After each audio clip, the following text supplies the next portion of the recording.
नमस्कार भक्तों, स्वागत है आपका पोथी कथा चैनल पर। प्लीज माय चैनल सब्सक्राइब और लाइक करें। अहोई अष्टमी व्रत कथा। श्री कृष्ण गोविंद वासुदेवाय नमः। श्री कृष्ण गोविंद वासुदेवाय नमः। ओम नमो भगवते वासुदेवाय नमः। ओम नमो भगवते वासुदेवाय नमः। राधे राधे। श्री कृष्णा। यह त्योहार कार्तिक कृष्ण पक्ष अष्टमी को मनाया जाता है। जिस वार की दीपावली होती है, अहोई आठें भी उसी वार की पड़ती हैं। इस दिन पुत्रवती स्त्रियां निर्जल व्रत रखती हैं। कथा। एक साहूकार था जिसके 7 बेटे, 7 बहुएं और बेटी थी।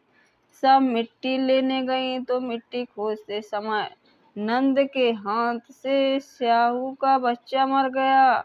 तब स्याहू माता बोली कि मैं तेरी कोख बांधूंगी। तब नंद ने सब भाभियों से कहा कि मेरे बदले तुम अपनी कोख बंधवा लो। तो 6 भाभियों ने तो मना कर दिया, परंतु छोटी भाभी ने सोचा, अगर मैं अपनी कोख नहीं बंधवाऊंगी तो सासू जी नाराज होंगी, इसलिए उसने अपनी कोख बंधवा ली। तब उसके बच्चा होता और वो अहोई 7 के दिन मर जाता। एक पंडित को बुलाकर पूछा कि क्या बात है, जो मेरा बच्चा होते ही 7 के दिन मर जाता है।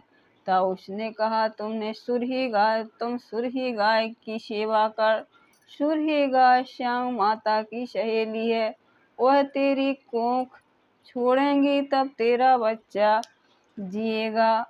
वह सुबह जल्दी जल्दी उठकर सुरही गाय का काम कर आती। गौ माता ने सोचा कि आजकल कौन मेरी सेवा कर रहा है, मेरी बहुएं तो काम करती हुई लड़ाई करती हैं।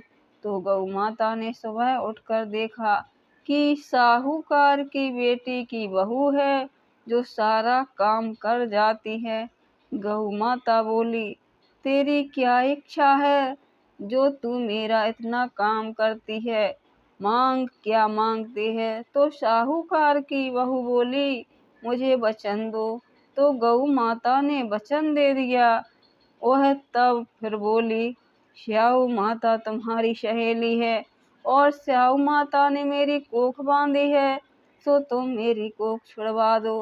तब गौ माता ने 7 समुद्र पार अपनी सहेली के पास जाने लगी। तो रास्ते में धूप थी, वह एक पेड़ के नीचे बैठ गई। थोड़ी देर में एक सांप आया और पेड़ पर गरुड़ पंखनी का बच्चा था, उसको डसने लगा। तो साहूकार की बहू ने सांप को मारकर ढाल के नीचे दे दिया और पंखे बच्चे को बचा लिया। गरुड़ पंखनी आई और साहूकार की बेटी की बहू को चोंच मारने लगी। तो वह बोली, मैंने तेरा बच्चा नहीं मारा है, यह सांप तेरा बच्चा मार रहा था तो मैंने बचा लिया। तब गरुड़ पंखनी बोली, तू क्या मांगती है? तो वह बोली, 7 समुद्र पार स्याऊ माता रहती है, हमको उसके पास पहुंचा दो। तो गरुड़ पंखनी ने उन्हें अपनी पीठ पर बैठाकर स्याऊ माता के पास पहुंचा दिया। तो स्याऊ माता बोली, आओ बहन, बहुत दिन से मैं आई हो। और स्याऊ माता बोली, मेरे तो सिर में बहुत जूं पड़ गए। फिर साहूकार की बहू ने उसकी सारी जूं निकाल दी।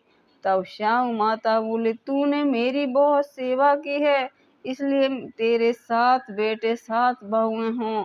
तो बहू बोली कि मेरे तो एक भी बेटा नहीं, 7 कहाँ से होंगे? तब स्याऊ माता बोली, क्यों नहीं होंगे? तब वह बोली कि तुम पहले मुझे वचन दो। स्याऊ माता ने कहा कि अगर मैं वचन से फिर जाऊं तो धोबी के घाट पर काकरी हो जाऊं। तब साहूकार की बहू ने कहा कि मेरी कोख तो तेरे पास बंधी पड़ी है। तब स्याऊ माता बोली, तूने मुझे ठग लिया है, मैं तेरी कोख खोलती हूँ, परंतु वह अब खोलनी पड़ेगी। जा, तेरे 7 बेटे 7 बहुएं मिलेंगी और 7 उजमन करियो, 7 मांडियाँ 7 कड़ाही करियो। वह घर गई, वहाँ देखा कि 7 बेटे 7 बहू बैठी हैं, बहुत धन हो गया है। तो उसने 7 होई मांडी, 7 उजमन करें, 7 कड़ाही करी।